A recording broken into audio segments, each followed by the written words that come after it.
Hey, everybody, and welcome back to the Gay with God podcast. I'm so excited that you're coming back this week and that you continue to download and subscribe and share this podcast to give us validity and visibility. So today I am so thrilled, as I kind of promised you last time, that I have back in the Gay with God house. We have Michael Crumpler. And when we finished last time, and if you've already listened to Michael's first podcast with me, I kind of preempted that with one of my live Facebook posts that there was a cut in my editing style, that there was something that was about to happen, and Michael and I took a pause. We discussed that we needed to go deeper and that we didn't have time to do that, so that we would do a whole nother podcast. And my editing is my editing capabilities showed itself where there was a definite cut in the podcast, and it wasn't smooth, not even a little bit, but that actually is depicting for you the coming out faith journey process, because it is as Michael has says, it gets worse before it gets better. And that's what we're here to talk about today, is how did it get worse for Michael after he came all the way out and he figured it out, and now he's already gay, and here we go. But then it got worse before it got better. So Michael, welcome back to the show. Thank you. Thank you so much. It's great to be here with you.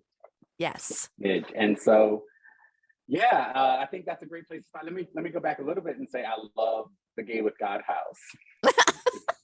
Oh, and there's something about that. I didn't even read your bio. So, okay, so hang on just a second, everybody. This is how Midge just gets so excited, and I can't wait to get everybody on. And then I even forgot to tell you who's in the house. So hang on. So in the house, we have Reverend Michael Crumpler.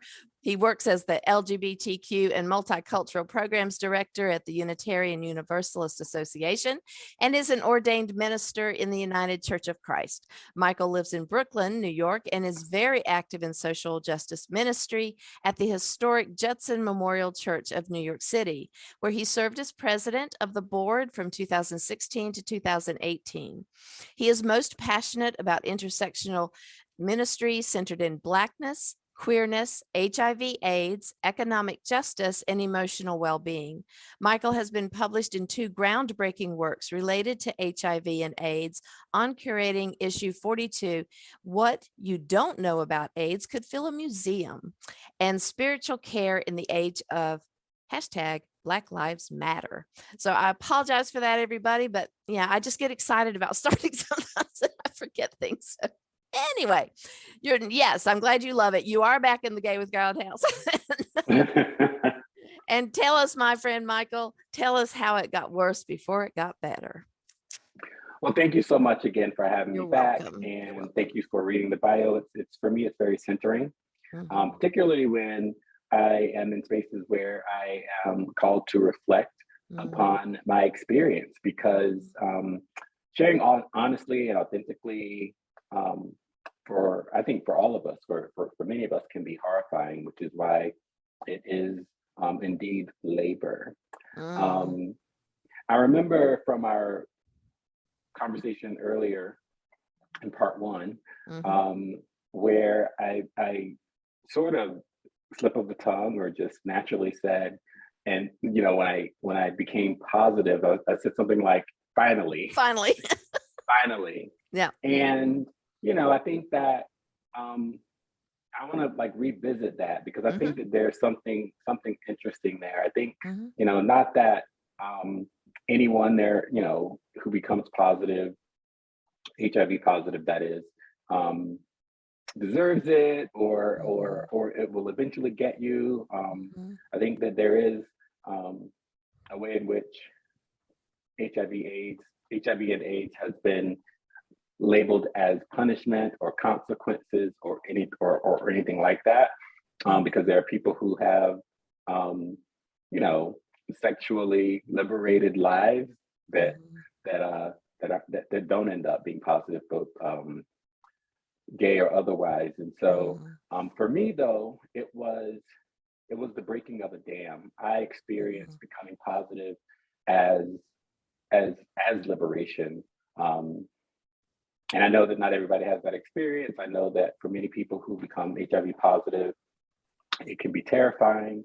for many people, it is a death sentence, depending on where you are, you know, socially located, particularly for straight Black women, for a lot of people who are not out about their sexuality, men who have sex with men, and a lot of people who just don't have the ability to navigate health systems and social spaces. But for me, it speaks to how deep I was vested in, how deeply I was vested in just not coming out and not being honest about my sexuality. And a lot of it had to do less about shame and more about just, you know, stubbornness. You know, when I think about the trauma that I experienced, both sexual abuse and bullying, there was a way in which I didn't want those experiences to be vindicated. And that, you know, I just did not want people to be right about what they were assuming that I was, Right. which was gay, and that is just something that's true. Now, all of that is a function of, you know, shame and homophobia and the way in which our society is structured around, you know, who has a right to be successful and who has a right to just be, to exist. And so all of that was just kind of piled up on top of me. So when I talk about becoming HIV positive, finally, I think that it just kind of, for me, it became an opportunity to be honest, and an opportunity to face squarely who I was and how I was, you know, wired or created, as some would say. So it was honest. It allowed me the opportunity to be honest without much pretense, without having to, like, I'm HIV positive, I'm gay, and now it's just time for me to accept that about myself.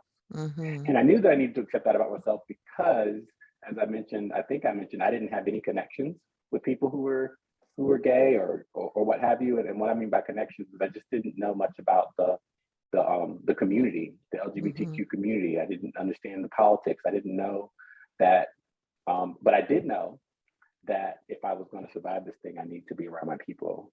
And that for me began a journey of connecting. I wouldn't even say reconnecting, but connecting with the queer community in a real way, because I knew that in order to survive, I would need to be around people who shared my experience, and not just in a sexual way, but really in a social way. I think one of the things that being HIV positive and living with AIDS is for many people is an opportunity to connect. There is a deep connection there in the shared experience of coming through. There are elders who have been through it. There is a shared history, a shared past, shared experience. When you meet someone who is HIV positive, they have a story. And so that's what I did. I, as I mentioned before, relocated to Chicago and, you know, kind of separated myself from the baggage of God and church and religion, in a lot of ways, even family. But what I found was that being gay is more than just sex and gay bars and sex clubs and sex parties and so forth. But it took me a while to get there. I mean, when I came out, I thought that because that was what I was doing in secret, now this was an opportunity to do this publicly.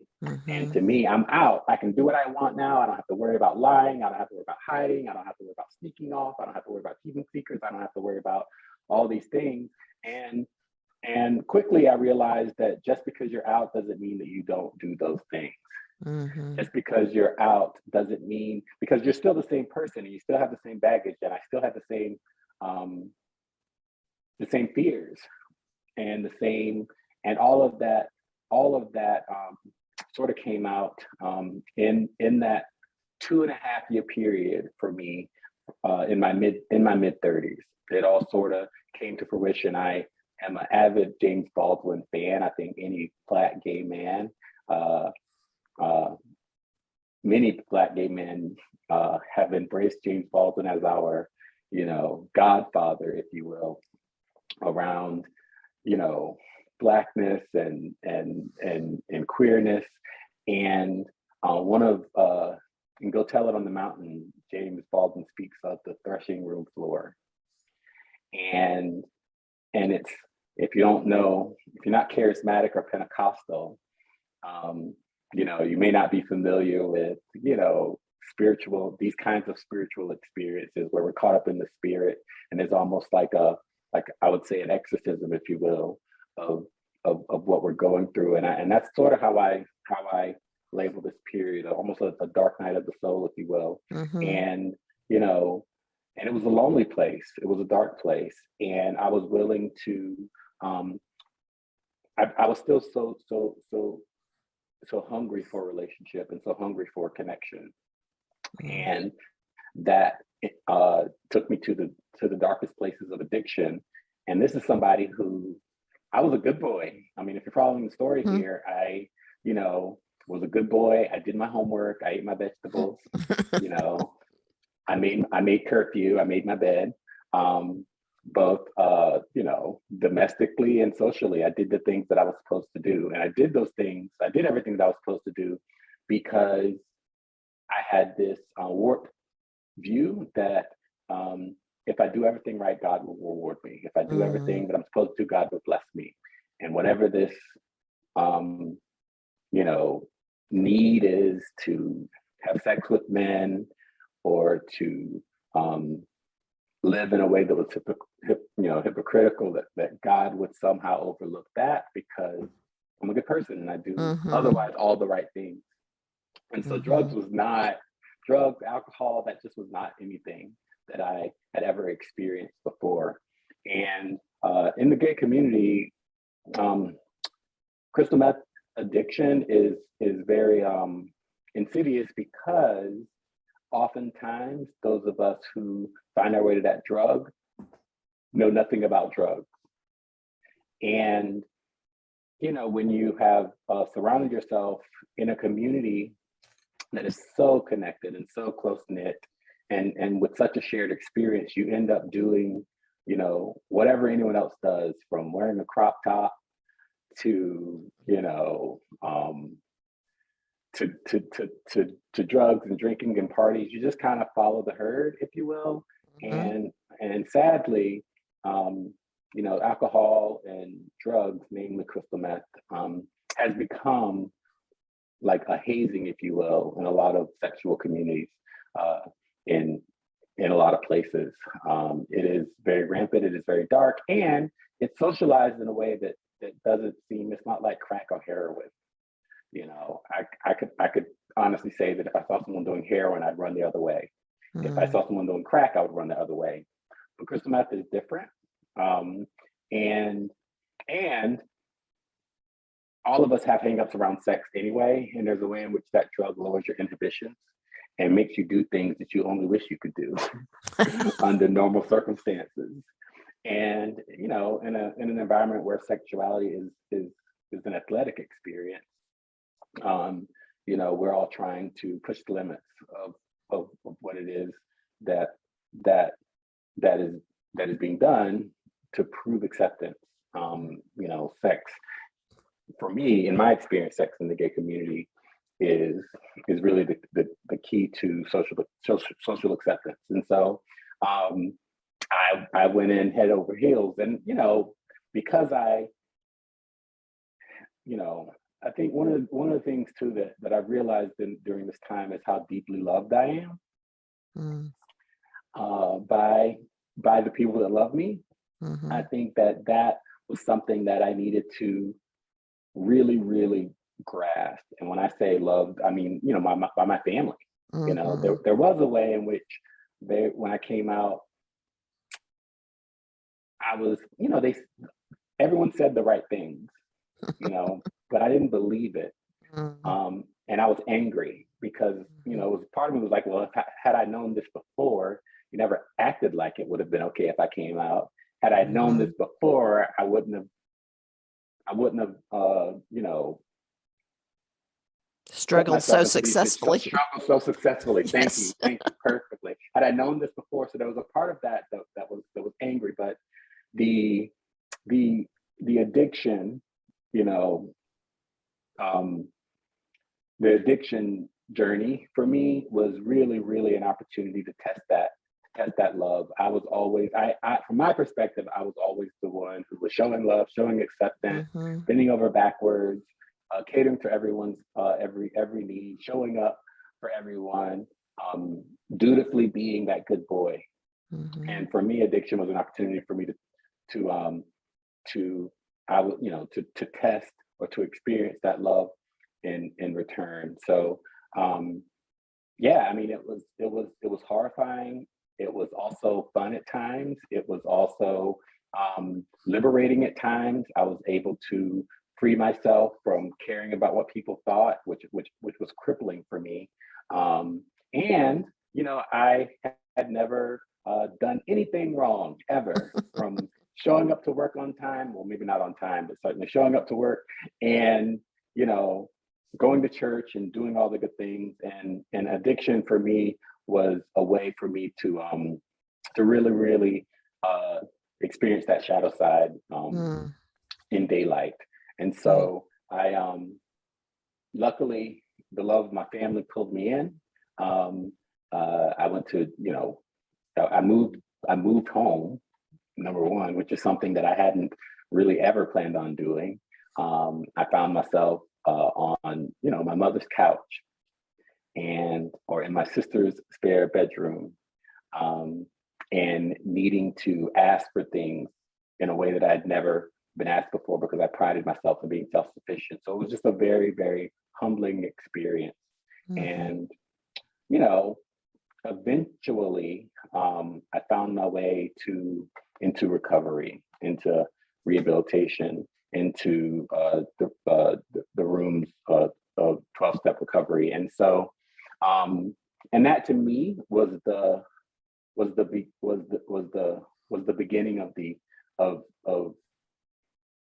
was really the true opportunity for me to really, really not just come out in a social way or in a political way, but really, really reconnect with my higher power in a way that for me was so healing and so healthy.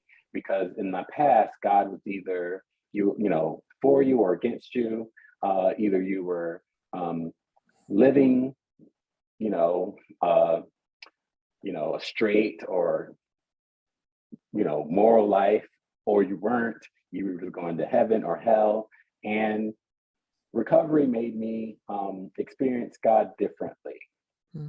And I almost remember the day or even the moment where I was able to say, where I was for the first time in, you know, 2.5 years, feeling free from drugs, feeling free from the obsession, free from the, not just, you know, feeling like, wow, like this is really working for me. I am not going to die this way.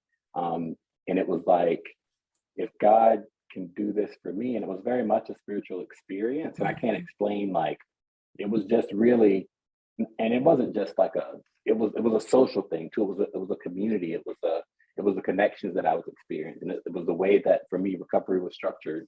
If God could do this for me, then maybe who I am is not necessarily a barrier to having a relationship with God. And so through a series of, you know, rehabilitation, and what I mean by rehabilitation, not just like, you know, like rehab in the traditional sense, but just recovering my life, getting my life back on track, asking deeper questions of who am I and what do I want to be and what are my gifts and what is it that I have innately in me that I can offer the world. It got me back to church. Like literally, I became willing after probably 3 years or more to cross over the threshold of a church. My only requirement was that the community be one that is affirming, that is accepting, that is inclusive. Something that I'd never experienced before in a religious sense. I didn't even know how that worked. I'm like, how do you get past all the passages? How do you get past all the theology? How do you get past even just the attitudes of religious people, whether they're in your church or not? Certainly, my family religiously is very conservative. So even the idea of them knowing that I go to a church where I can openly be gay was just very horrifying and confusing. But I was willing to go. And what I experienced was like peace and acceptance. And it was similar enough to, there were hymns, there was an offertory, there was communion, there were ushers, there was fellowship, donuts. It was close enough to what I had experienced all my life, without me having to lie or feel like I was holding something back. I remember the first time that I went to an MCC church, and it was in Greensboro, and I was amazed that they sung hymns that I recognized. I was amazed that they did, like that the preacher actually did a sermon that wasn't just gay specific. It was an actual sermon, and I was just amazed by the whole thing. And I just took in like all of these, gay couples, with arms around each other, singing the hymns. And it was like my brain split in half to see gayness and spirituality. And it was like, wait, I can't put the two together. It's like oil and water right here. It's mixing. I know, it's blending. How does this happen? So yeah, I get what you're saying. It was just, and so my question before you move on is, were you still living at your mom's house in the South when you reconnected to church? Because I'm wondering, where would one go in South Carolina? So actually, very interesting. I'm so glad that you brought back there. So this is in North Carolina. This is, North Carolina, right? Raleigh, North Carolina is where my sisters live, and my mom lives, about 45 minutes out in the country where my family is from, and my sister is tough. We actually lost her in 2016. So it's what is it, 2022 now? So it's been about coming on 6 years since we lost her. She had a heart transplant and it went into rejection, and we lost her. But before she lost her life, she saved mine by really just being honest. My sister, we're all about, I don't say we're all about the same age. I think there's 4 of us. We're 2 years apart. And this is my oldest sister, and I was living with her, sort of couch surfing between her and my mom. And she didn't necessarily know what was going on because I didn't act much different. I just was not myself. And she just said, I don't know what's going on, but if you're doing drugs, you can't live here. And she was serious, and it wasn't like,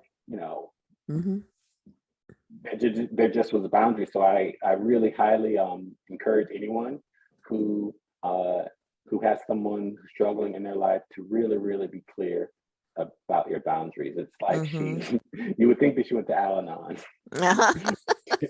but she didn't. And so she was just really clear, and she encouraged me to seek help, and I did. And so by that time, I had moved out and had found a rehab facility, and next door to the rehab facility was a church in Chapel Hill, and so on the one hand, while they were there for me, they didn't necessarily enable me to hold my hand. So I was able to, again, disconnect, but this time in a way that was really me getting myself together, getting my life together. And part of that journey was me, willing to return to church, as well as willing to, after a while of going to church and obviously being sober, I was able to become open to returning to seminary, because I knew that for me, the way addiction works is that if you don't really, it's a holistic thing. It's not just about putting down the drugs. It's really about going deeper and connecting with who you really are and what you really desire. To me, addiction is almost like an indicator. It's like that red light in your life that reminds you that you're not happy, reminds you that your circumstances are unsustainable, no matter what they are. It can be as simple as, not having access to food, not having access to housing, not having the right relationships, not being in the right relationships.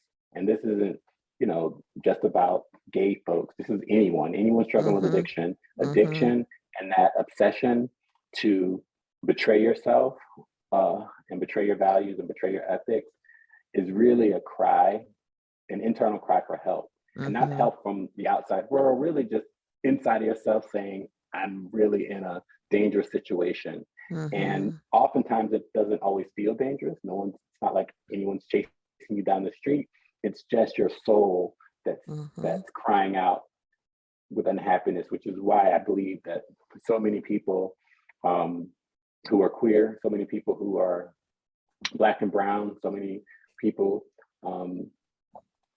are carrying around that deeper sense of unhappiness in the culture and context of our lives here in this country.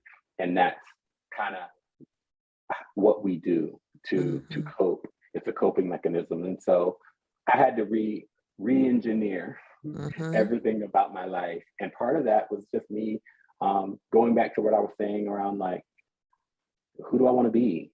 Where do I want to be? Where do I want to live? How do I want to live my life? And part of that for me was accepting that, oh my goodness, I love ministry. I love theology. And there was a way in which if I can't be my full self, then I don't want to be at all.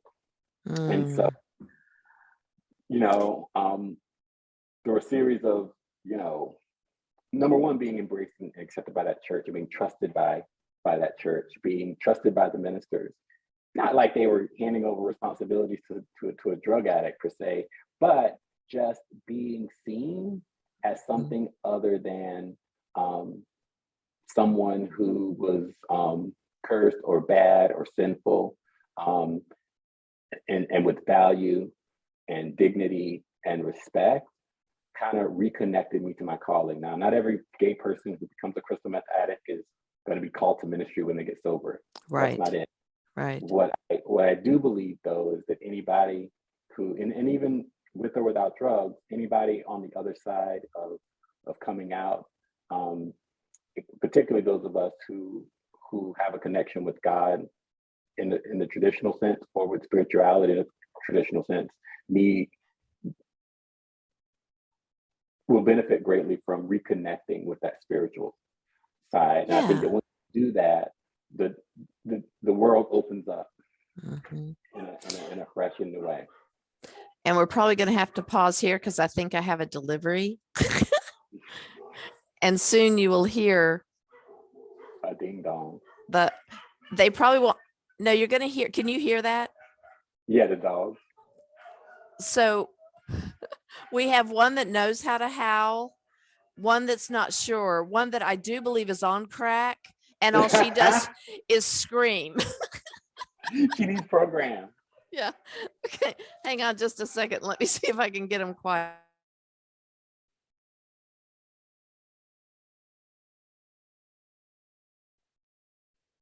This may take a deeper intervention. I'll be right back. Okay.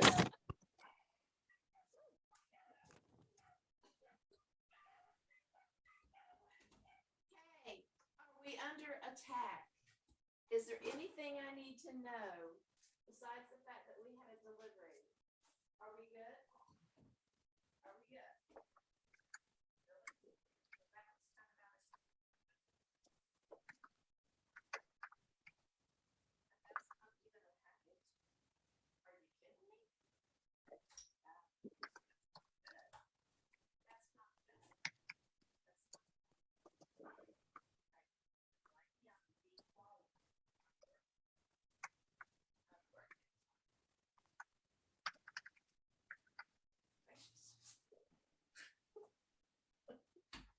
Ramona, honey, lie down.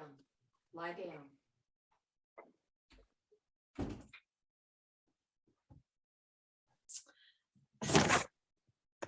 So the sad news is that it wasn't even a delivery. I don't know what it was. I was like, oh my God.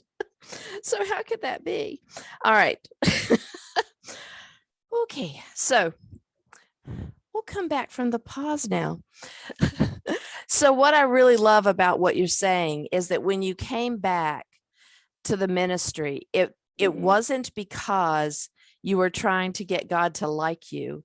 It is because you finally found the love for yourself to know, here is how I can show up in the world. These are my gifts, and this is what I love, and this is how I can give back to my life. So I love that part, that it became not just that same pattern of getting God to like you because you stepped out of being the good child. It's because you know who you are now and you want to give back. I also thought, if we went back for a minute, when you were talking about being positive, and the word finally for me, I think works so great at the end of that sentence. I became positive, and finally I could start to live my life in a more authentic way. So I love, when you were talking earlier, I was thinking we need to just put that word at the other end of the sentence because it works so beautiful in that sentence anyway.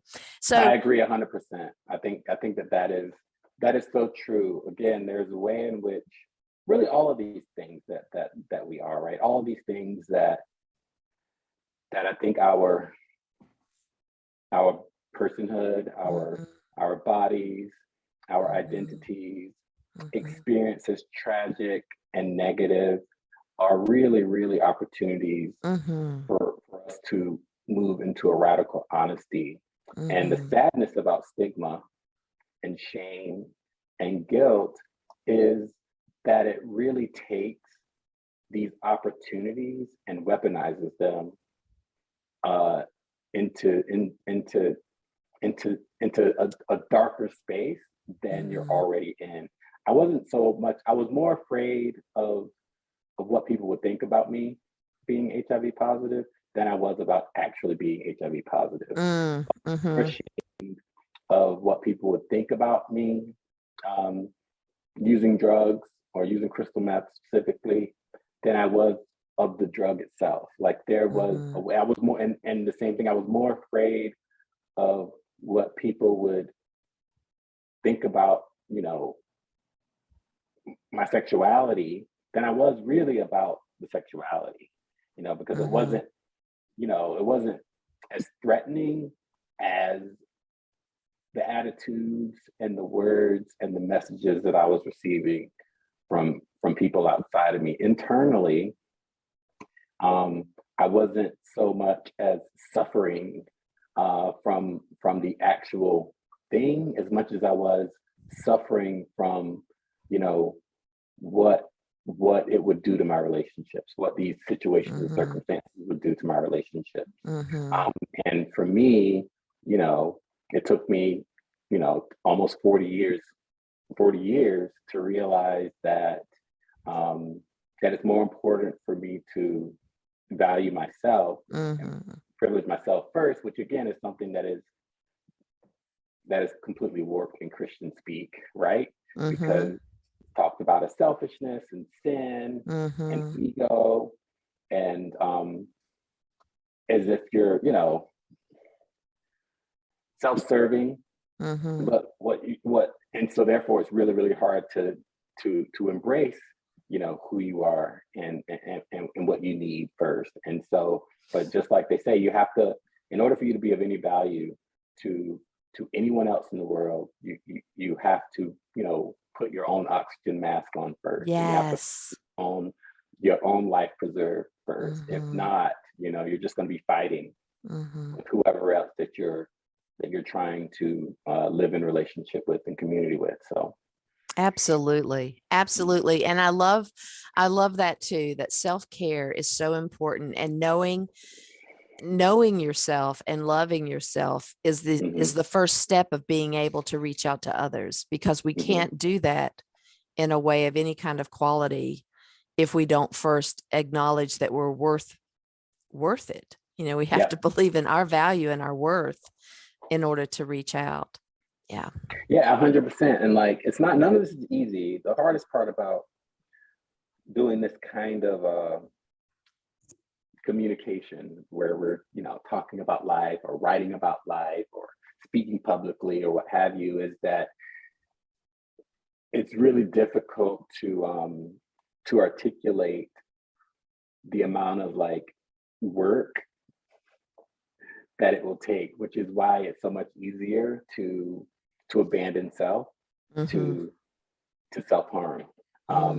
Because it's not easy. It requires, you know, it's that, again, that threshing room floor, if you will. It requires a kind of cathartic work that few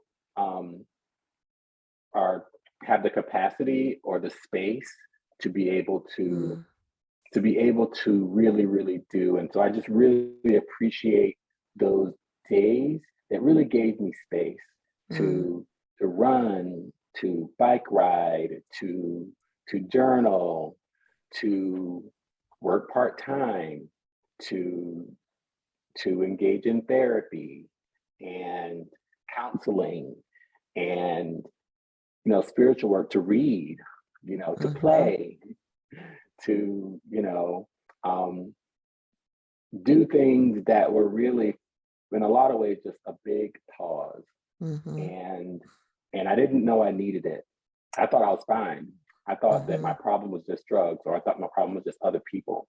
But the kind of self-reflection doesn't mean that you quit or you move out or you go on a pilgrimage, or, you know, because not everyone has the opportunity to do that, but it does mean that you give yourself space to slow down. And I think when we talk about surrender and acceptance, it's number one, when we let others know that we need a break, then that allows people to come in and support us in a way. And it may not be, it's not going to always be the people in your life. You might be in an abusive relationship, you might have children, you might have, but in our own way, we have to find space to breathe and to take a break. And it was during that time that I personally was able to reflect and really give myself a chance to build the relationships that I needed, that were wholesome enough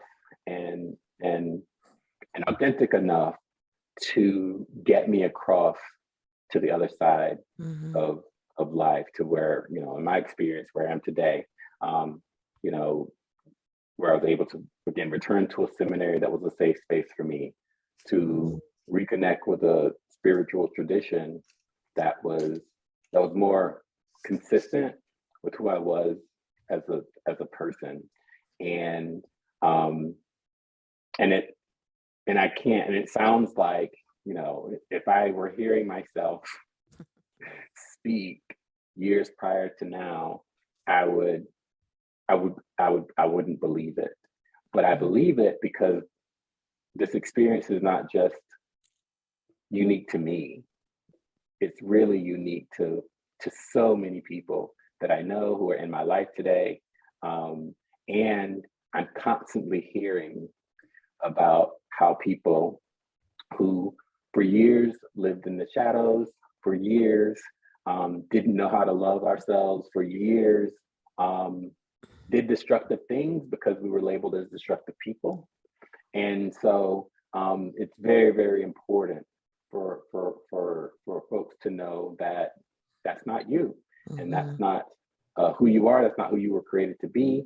And again, regardless of your religious experience, regardless of, you know, your background or your upbringing, you were created for something more, or you exist for something more, even if creation language is not your language. It's very important. Yes. So when you went back to seminary, were you able to connect back and get into the groove of that? Because that, you know, when you talk about finding space to, you know, to take that break, seminary is not a break from what I've heard. That's really tough. So had you been able to break enough to not break under the structure and the harshness of seminary? No, amazing.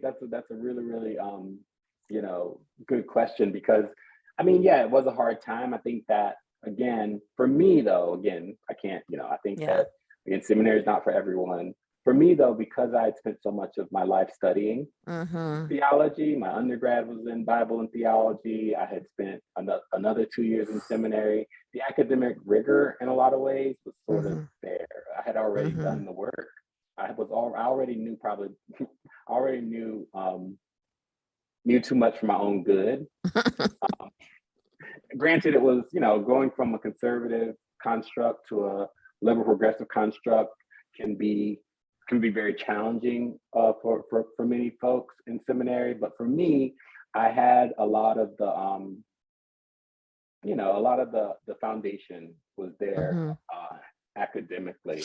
And the hardest part was really like accepting my own calling. Really, it's like, well, do I want to be a minister? Do I want to be a pastor? I spent a lot of time reflecting on, having fears around, like, will what happened to me before happen to me again? Will my sexuality be used against me? Will my addiction be used against me? Will my openness and authenticity be weaponized against me? Because even in the liberal progressive church, there are still people who hold back, who feel like they have to, not be transparent about who we are, that we still have to find a life that we live in one space and a life that we live in another space. And so that to me was a struggle. And I had to, again, be open to ensuring that where I was headed was a space where I can live my truth. And that, again, is hard work, and hard to really put into words around what it means. But it does mean surrounding yourself with honest people. For me, it means leading with the truth, right? You can't tell me, you can't reveal to me or to anyone else what I told you first. And so it's about being authentic in a lot of ways. And that to me was for me like something that I think saved me from those fears and that battle and that challenge. Also, seminary for me was where I got to learn about Black liberation. I think I've talked about, well, if I haven't already, it's clear that a lot of spaces that I was in were white spaces. And a lot of the way that I understood God was a white God, and a lot of the ways that I understood the Bible was in a very, traditional way that tends to be silent about sexuality, silent about race, silent about gender, traditional American Pie like. For me, seminary was, and I'd heard of, liberation theology or Black liberation theology or Latin American liberation theology. But suddenly I was connected with a framework, a spiritual construct that didn't shame me, but embraced me. I think liberation theology and understanding that the God of the oppressed and the preferential option of the poor, and that that Jesus was a great liberator, and that those he surrounded himself with were not charity cases, but the instruments through whom he would actually work for liberation, and that much of the Christianity that exists in our society today is an anathema, is really a betrayal of the gospel. And so getting to connect with that, and I think there was a way in which a cosmos, this is in 2013, 2014, right? And so we're talking about Black Lives Matter, and just an opportunity to also really, really not only internally experience this revival, if you will, around reimagining who God is and rereading the same text that that I've been reading all my life, but just with a new lens. There was an external affirmation and validation of what I was seeing in the world, and how I was able to view real world circumstances that connected with, what was actually going on in the world, juxtaposed to, let's say, 10 or 15 years prior, when our country's in war, and we're like, storming the gates of terror, against terrorism, and the way in which that was all like spiritualized, as if we're like fighting for God's values and democracy and Christianity.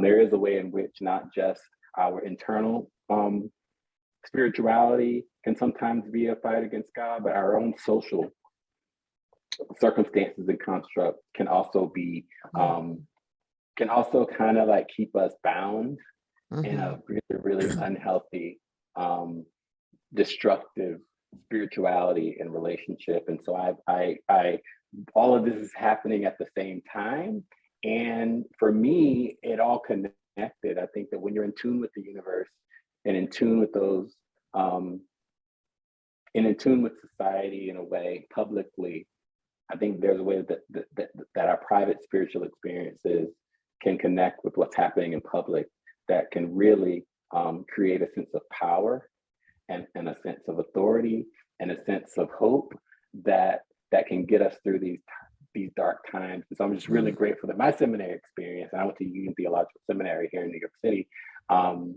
was one in which what was happening, the transformation that was happening in me, I was able to really put that into practice by being in solidarity with my own survival in the world.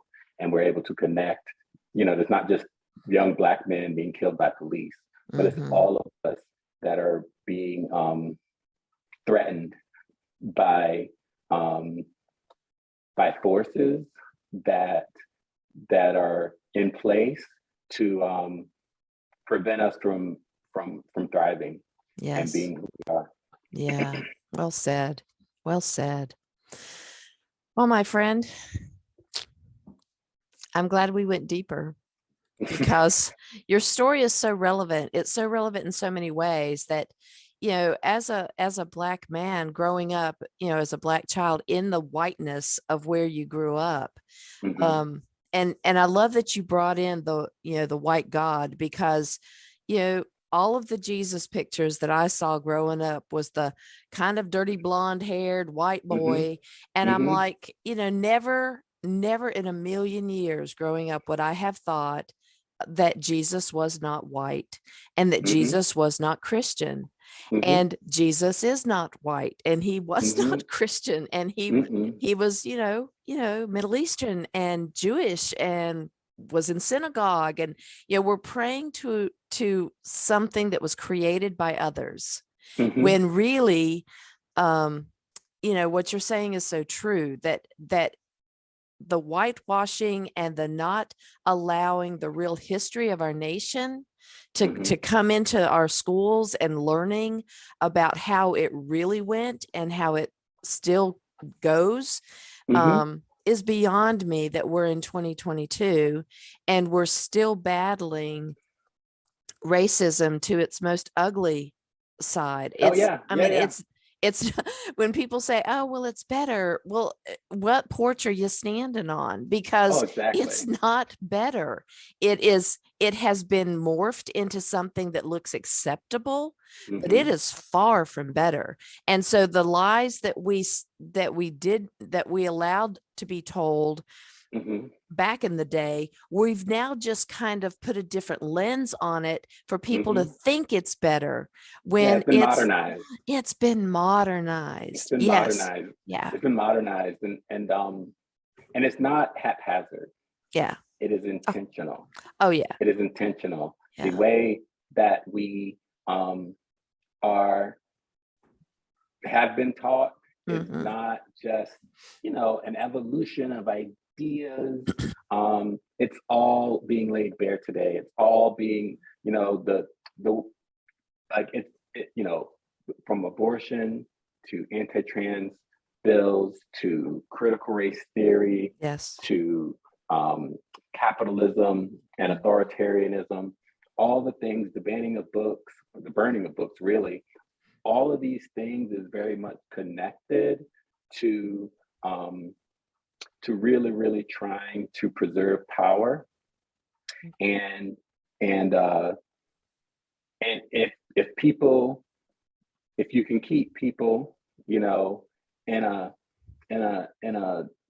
decrippling mentality around who they are, and somehow doubting that who you are is who you're supposed to be, and that you are poor, that your poverty is your own fault, whether it's spiritual or physical, then those with power and privilege will keep it and maintain it and sustain it. And so it's very much connected. It's very much connected to those who are struggling with heroin addiction, very much connected with those who are, you know, women who and people who are pregnant wanting to make decisions about their own bodies, is very much connected to people who just want to, you know, be liberated from living from paycheck to paycheck. And if we can keep people in this kind of a, you know, again, bondage, really, then again, the few get to have power over the many. And so liberation is so essential for everyone in whatever situation or circumstance you are, in order for us to be able to live wholesome lives. Period. Yes. Well, I'm wondering, because, you know, with recovery, things like this, and it's not an excuse, you know, nothing is an excuse for an addiction, but there are things that contribute to reverting back to other patterns of choice. So, you know, when these things happen, like when you see another man shot or another trans person killed, or, you know, help people to understand what you learned in recovery, that you need to always be presently thinking, because those are triggers. It's sort of like if somebody comes up to me, and they did the other day on a post where I was posting about something. I don't know if I said this in the last show or not, but I had posted just a basic post about Martin Luther King Day and in my neighborhood Facebook group, and why we weren't going to have trash pickup because we're celebrating Martin. And I'd posted something, a quote he had made that said something about hate and something about love. And a response came back so totally out of the blue. Someone else in the neighborhood said something about, well, this is the problem with how people da da da da da. And the last thing he said was, but please understand that I hate the sin, but I love the sinner. Love the sinner. And I thought, and my brain snapped, and I thought, it took me all the way back to when I was trying to figure out that I was even gay. And, you know, that was a trigger for me that sent me back to all that dogma and all the things that people said. It was Adam and Eve, not Adam and Steve, Midge, and all this kind of stuff. So those are triggers that can send us back down that rabbit hole of xenophobia. So with all of these, the things that are still part of the problem, the oppression, the deaths, the killings, the refusal, the lines that they draw to see where people are going to vote to keep people in power. How do you stay clean and, you know, out of addiction? What do people need to hear you say for yourself? And I know this is only for you, but that might be a light for them to stay healthy. Well, I think that it all begins and ends with community. It all ends and begins with care. You know, oftentimes, whenever we are free from, it's so easy to disconnect from the past. One of the reasons why I love the opportunity to talk about life is because it reminds me, because I can forget real quick. You know, I can get online, or, you know, get with my little, like, you know, social bubble here and be like, I'm free, I live in Brooklyn, you know, I don't live in Texas.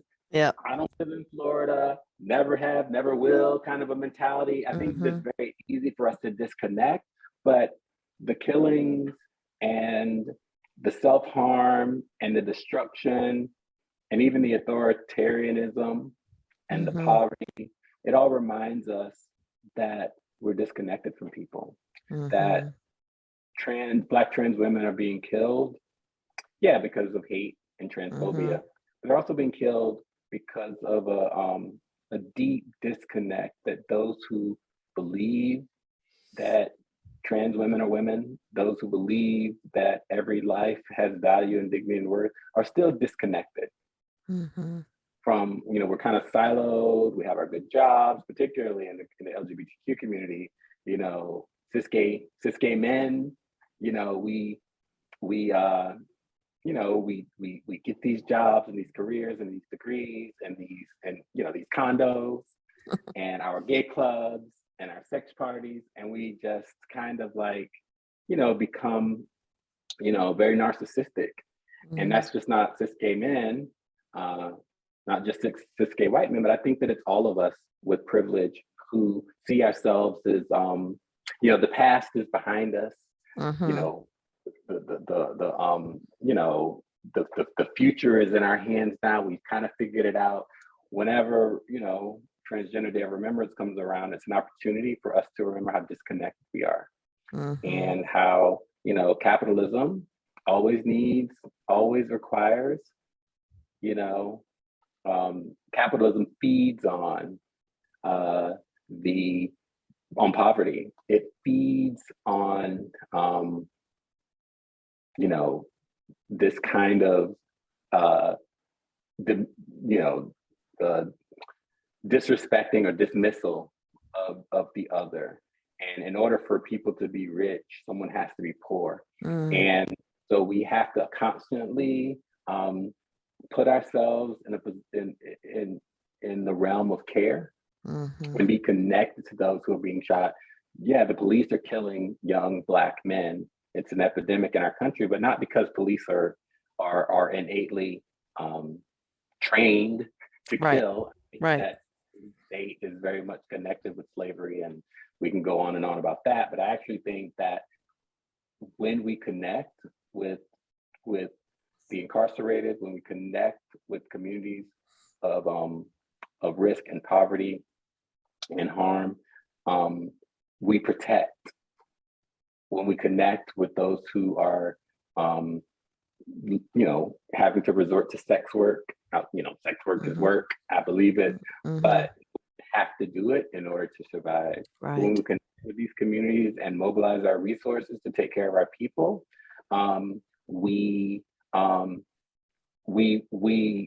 prevent them from being at the intersection of death in a variety of ways, whether it's, violence like today, the president is coming to New York to back the blue, the headline said on the news, and to talk about, supporting our police when, where is the framework to talk about, lifting people out of poverty, lifting people out of despair that leads to the violence. The violence is not a movement of people hating police.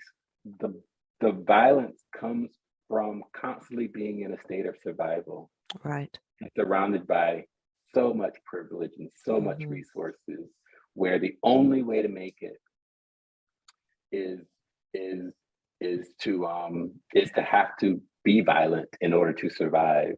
And it's putting ordinary people at risk because we're so isolated and cut off from one another. So to go back to the question of how does it prevent us all from, the word in the recovery movement is relapsing, reverting back to, I think that when you stay connected to people and when you are constantly positioning yourself to be part of the solution, like staying free from drugs for me is less about resisting the urge to use and more about staying connected with those who are still using, those who are still relapsing, those who are still like always being there to be reminded of who you were and what I am capable of if given a different circumstance. I mean, and that different circumstance could just be like, you know, it's raining. Yeah. Yeah, exactly. It doesn't have to be the big earth-shattering thing. It's anything that throws you off your game at any given day. And it could, what did they used to say? If you're hungry, angry, lonely, tired. Lonely, tired. Yep. Any of those things can recreate the relapse and anything. And anything. So if you're not, but being connected with people, I think reminds me that I am not exceptional, that I am not above anyone else. Right. And that on any given day, I could be the one killed on the corner because I'm still Black, always have been, always will be. I'm still queer. Yeah. Always have been, always will be. Just because I'm not a Black trans woman, there are Black gay men, white gay men whose heads get bashed in every day. Every day. Every day. And people, then it's happening to people, not because these are poor Black, people. It's not because they're trans, but just because we live in a violent world. Kids are getting shot in schools. I mean, you just name it. But it's all speaks to the symptom here. The violence is only the symptom. The underlying problem is disconnection and our abandonment of community and solidarity and care that's being labeled socialism or victimhood or whatever it is that the latest, talking head or pundit is saying. But what we need to do is take care of one another. And that to me is. Well, I like how you said connect to protect, because we can't protect people that we don't see. We can't protect people that we don't have a story alignment with. And the thing that aligns us is that we are all human. And we are all here living this experience together to help each other. And we have forgotten that part, that it's not just about somebody else getting ahead. It's about all of us getting to the end together. Yeah. And so I love that connect to protect. Yeah. I really love talking to you. And I love your perspective on life, and that it is so hopeful, even though it's been darker, that you went through the dark nights of the soul, and that you you're now able to look back and honor that part as what you needed to go through in order to finally get to the other side. So I really appreciate you going deeper with me today. Before we end, I would like for you to tell people, what is the thing that you want? What is the one takeaway? And I know I like the connect to protect, but that was just me because I like words rhyming. But what is the one takeaway from this going deeper with you that you want people to take away from this? Really just be open, explore your own joy.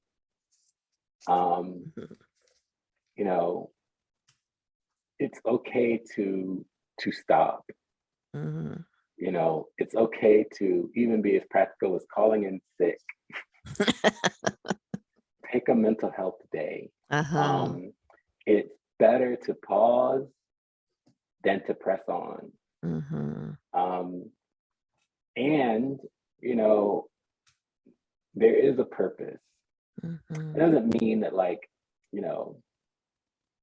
everything happens for a reason, or that your pain or your abuse and your trauma was somehow, some kind of a sick, twisted way that God is trying to rebuild you and mold you. I don't mean that when I say everything has purpose. I mean that we can find meaning and purpose in everything and value. And sometimes that purpose and value is just to shine the light on it so that it doesn't happen to someone else.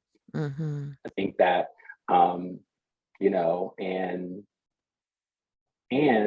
whatever resources we have, whatever opportunities we have,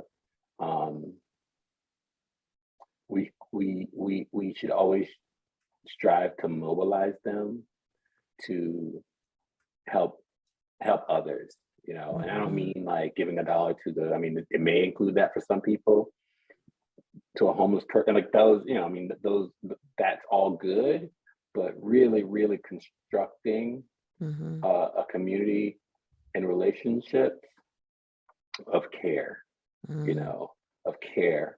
And and it's not just about making the world a better place, but it's really about self-preservation.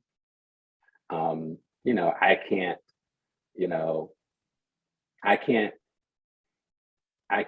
you know, be of value to anyone if I'm not first, you know, taking care of myself. And when I am of value to other folks, I am taking care of myself. You know, if we wanted to go to the situation where we're giving someone else $1 or a quarter or whatever it is, you know, you're really investing in yourself. Yes. You know, when we are being, and in a very practical sense, because, you know, our lives are at risk at any moment of the day. And the more we can be of service to others, the more we are protecting ourselves from harm. Because harm happens from disconnection. And the more connections we make to others, we are lessening the risk of harm in all ways, in all forms. Oh, beautiful. Beautiful. So thank you. Thank you for honoring us, another part of your story. And I really appreciate this time with you. Thank you. Thank you. I think this is so beautiful. Thank you for reaching out. Thank you so much for amplifying my experience to the masses. And as I said, you know, like even this opportunity for me has caused me to pause from the, you know, the needs of the day to reflect back onto how it is I am here and get to be here, and how I got to do this work. So thank you so much. You are so welcome. And guys, I want to thank you for continuing to come back each week, supporting, sharing, and subscribing wherever you get your podcasts. Remember that if you want to see more information and links to connect with Michael, go to the Gay with God show page at empoweredmidge.podbean.com. And if you are questioning whether you can be gay and be in relationship with God, if you are authentically gay, God has always been within you, even when you didn't know it. You have always been gay with God. Thank you, everybody. See you next week. Stay tuned to hear how you can join the Gay with God community and check out our Facebook group called Gay with God. See you guys next week.